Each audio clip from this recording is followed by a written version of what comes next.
ইফতারিতে যখন পেঁয়াজ ও আলুর চপ বেগুনি খেয়ে খেয়ে আর ভালো লাগে না, ঠিক তখনই সামান্য একটু চিকেন যদি বাসায় থাকে আমি এরকম মজাদার কুড়মুড়ে একটা পাকোড়া তৈরি করে ফেলি। বন্ধুরা, আজকে আপনাদেরকে দেখাবো চিকেন পাকোড়া তৈরি করে।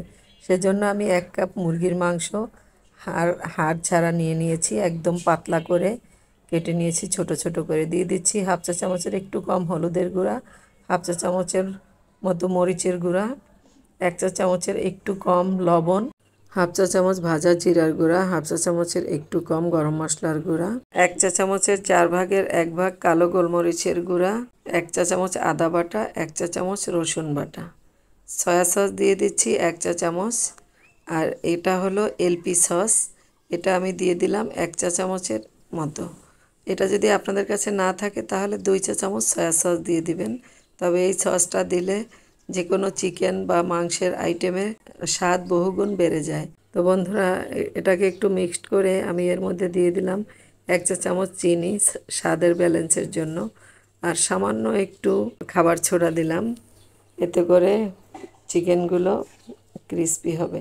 দিলাম 3-4টা কাঁচামরিচ কুচি, 1/2 কাপের মতো পেঁয়াজ কুচি, আর এই যে দেখুন জুলিয়ান কাট করে একদম চিকন করে গাজর কুচি করে নিয়েছি ধনিয়া পাতা আর পুদিনা পাতা। এখানে আছে একটু বাঁধাকপি, আমার ফ্রোজেন করা বাঁধাকপি ছিল তাই দিয়ে দিলাম। আপনাদের কাছে ফ্রেশ বাঁধাকপি থাকলে তাই দিয়ে দিতে পারেন, অথবা না থাকলে বাদও দিতে পারেন।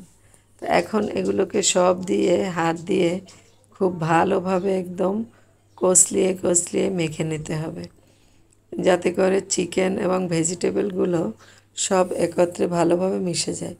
এখন এর মধ্যে উঁচু করে দিয়ে দিলাম 3 টেবিল চামচ কর্নফ্লাওয়ার ও 1 টেবিল চামচ উঁচু করে চালের গুঁড়া।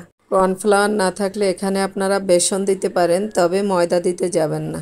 চালের গুঁড়া দেওয়ার কারণে পাকোড়াগুলো উপর থেকে খুব ক্রিস্পি হবে। বন্ধুরা, দেখতেই পাচ্ছেন আমি পাকোড়াগুলো শেপ দিতে নিয়ে ঠিকঠাক মতো কিন্তু শেপ আসছে না, তাই আমি এখানে আরও 1 টেবিল চামচ কর্নফ্লাওয়ার দিয়ে দিলাম।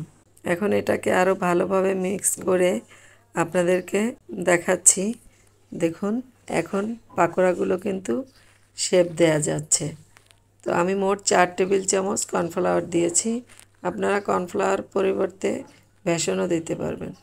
চুলায় প্যান বসিয়ে তেল গরম করে নিয়েছি মিডিয়াম আঁচে। তো এখন পাকোড়াগুলো একে একে এভাবে ছেড়ে দিলাম।